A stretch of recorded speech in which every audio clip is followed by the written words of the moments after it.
सीता माता की एक रोचक लोक कथा।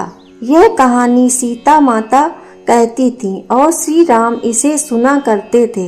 एक दिन श्री राम भगवान को किसी काम के लिए बाहर जाना पड़ गया तो सीता माता कहने लगी कि भगवान, मेरा तो 12 वर्ष का नित्य नियम है। अब आप बाहर जाएंगे तो मैं अपनी कहानी किसे सुनाऊंगी। श्री राम ने कहा कि तुम कुएं की पाल पर जाकर बैठ जाना और वहां जो औरतें पानी भरने आएंगी उन्हें अपनी कहानी सुना देना। सीता माता कुएं की पाल पर जाकर बैठ जाती हैं।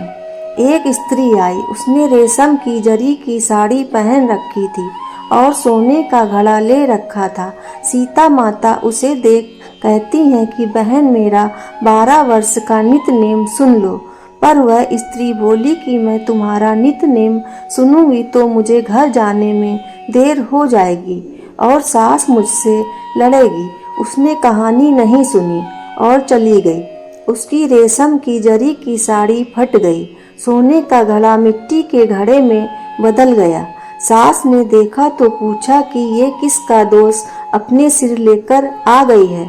बहू ने कहा कि कुएं पर एक औरत बैठी थी, उसने कहानी सुनने के लिए कहा, लेकिन मैंने नहीं सुनी, जिसका यह फल मिला।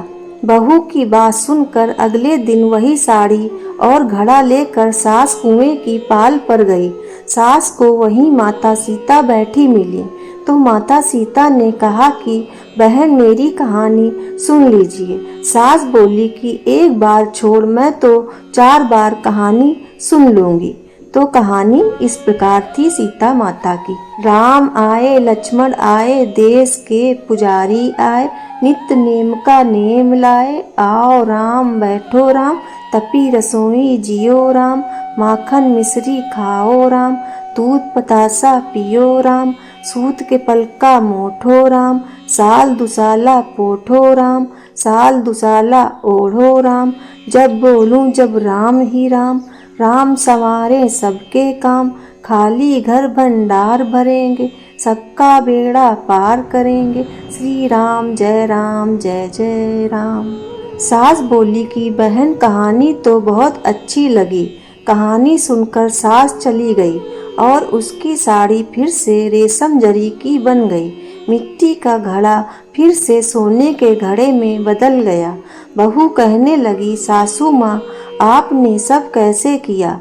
सास ने कहा कि बहू, तू दोष लगा के आई थी और मैं अब दोष उतार कर आ रही हूँ। बहू ने पूछा कि वह कुएं वाली स्त्री कौन है। सास बोली कि वे सीता माता थी। वे पुराने से नया कर देती हैं, खाली घर में भंडार भर देती हैं। वह लक्ष्मी जी का वास घर में कर देती हैं। आदमी की जो भी इच्छा हो उसे पूरा कर देती हैं। बहू बोली कि ऐसी कहानी मुझे भी सुना दो। सास बोली कि ठीक है, तुम भी सुनो। और सास ने कहानी कहना शुरू किया। राम आए लक्ष्मण आए, देश के पुजारी आए, नित्य नेम का नेम लाए। आओ राम बैठो राम, तपी रसोई जियो राम, माखन मिश्री खाओ राम, दूध बतासा पियो राम, सूत के पलका मोठो राम, साल दुसाला पोठो राम, साल दुसाला ओढ़ो राम। जब बोलूं जब राम ही राम, राम संवारे सबके काम, खाली घर भंडार भरेंगे, सबका बेड़ा पार करेंगे। श्री राम जय जय राम। कहानी सुनकर बहू बोली कि कहानी तो बहुत अच्छी है। सास ने कहा कि ठीक है, इस कहानी को रोज कहा करेंगे। अब सास बहू रोज सवेरे उठती, नहाती धोती और पूजा करने के बाद नित्य नेम की सीता जी की कहानी कहती। एक दिन उनके यहाँ एक पड़ोस की औरत आई और बोली कि बहन, जरा सी आँच दे देना। तो वह बोली कि आँच तो अभी हमने जलाई ही नहीं। पड़ोसन ने कहा कि तुम सुबह 4 बजे से उठकर क्या कर रही हो। फिर उन्होंने कहा कि सुबह उठकर हम पूजा करते हैं, फिर सीता माता की नित्य नेम की कहानी कहते हैं। पड़ोसन ने उनकी बात सुनकर फिर कहा कि सीता माता की कहानी कहने से तुम्हें क्या मिला? वे बोली कि इनकी कहानी कहने से घर में भंडार भर जाते हैं, सारे काम सिद्ध होते हैं, मन की इच्छा भी पूरी होती है।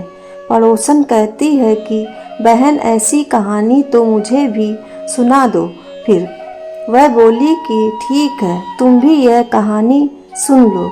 तो फिर सास ने वो कहानी पड़ोसन को भी सुनाई। श्री राम जय जय राम। सारी कहानी सुनने के बाद पड़ोसन कहने लगी, बहन कहानी तो मुझे बहुत अच्छी लगी। अब वह पड़ोसन भी नित्य नेम सीता माता की कहानी कहने लगी। कहानी कहने से सीता माता ने पड़ोसन के भी भंडार भर दिए।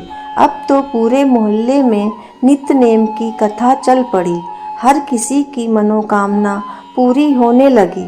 हे माता सीता, जैसे आपने उनके भंडार भरे, वैसे ही आप हमारे भी भंडार भरना। कहानी सुनने वाले के और कहानी कहने वाले के भी भंडार भरना। जय सिया रामचंद्र की जय। दोस्तों, आपको ये कहानी कैसी लगी कृपया कमेंट करके ज़रूर बताएं और ऐसी ही कहानियों को जानने के लिए मेरे चैनल को सब्सक्राइब जरूर करें। धन्यवाद।